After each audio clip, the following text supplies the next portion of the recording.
The hallway was too quiet for a Monday morning. It wasn't supposed to be like this. Usually, there were footsteps, locker doors slamming, laughter, and backpacks rustling. But not today, not when they were standing there, blocking the way. Amara Johnson clutched her books tighter to her chest. Her palms were sweating, but her face stayed calm, her brown eyes steady. She had learned long ago how to look unbothered. Her mother always told her, "Baby, keep your chin up. Even when the world tries to push it down." But today, someone was about to push more than just her chin. "Hey, you," barked Kyle Madden, the ringleader of the Bullies. He was 6 feet tall, even though they were just juniors. His smirk could cut through skin. "Didn't you hear me?" Amara kept walking. She had 3 more feet to the classroom door. Just 3 more steps, and she'd be safe. But Kyle wasn't done. In one swift move, he reached out and grabbed the collar of Amara's hoodie, yanking her backwards so hard she nearly dropped her books. Gasps echoed down the hallway. Phones came out, recording. No one stepped in. Not even the teachers, they were too used to looking away. Amara's body froze for a split second. Her heart raced so loud she could barely hear Kyle's next words. "What's wrong?" he sneered, still gripping her collar. "Cat got your tongue? Or are you just too good to talk to us?" Everyone expected her to shrink away, to cry, to beg, to run. But Amara did something no one expected. She smiled. Not a fake smile. Not a scared one, either. A real, knowing smile. The kind that made Kyle hesitate, just for a second. Then, in one smooth move faster than anyone could blink, Amara reached up, unclasped his fingers from her collar, and stepped back. Her voice was calm. Quiet. But it sliced through the crowd like a blade. "Let go of me." Kyle tried to laugh it off. "Oh yeah? What are you gonna do?" He reached for her again. Big mistake.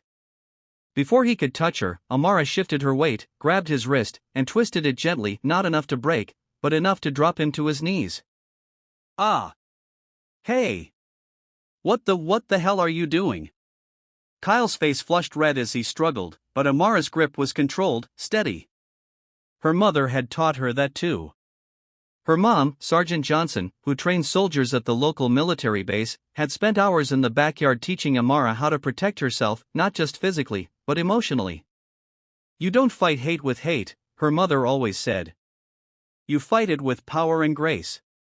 And that's exactly what Amara did. She looked down at Kyle, still calmly holding his wrist in a pressure lock. "I don't want to hurt you," she whispered. "But I won't let you hurt me either."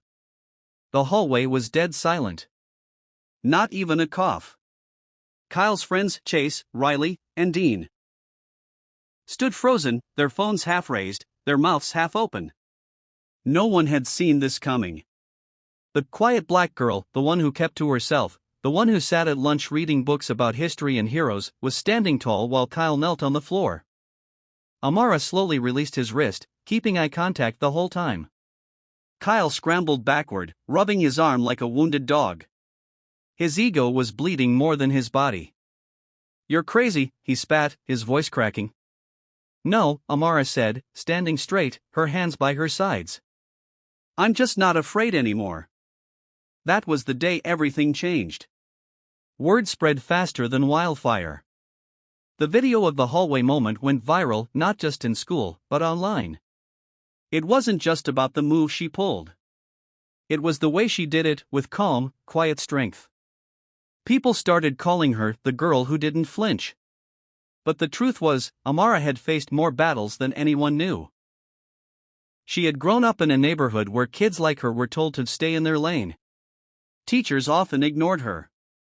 Sometimes they assumed she was angry when she was just thinking. Some kids mocked her natural hair. Others whispered things like, "Oh, she's probably on scholarship." Amara carried all of that in silence. Every insult. Every side eye. Every microaggression. She carried it until the weight of it hardened into something else, strength. That hallway moment wasn't the start of her courage. It was just the first time the world saw it. The next few weeks weren't easy. Some people tried to paint her as the aggressor. Others whispered that she should have just walked away. The school principal called her in for a meeting, suggesting she not provoke trouble. But Amara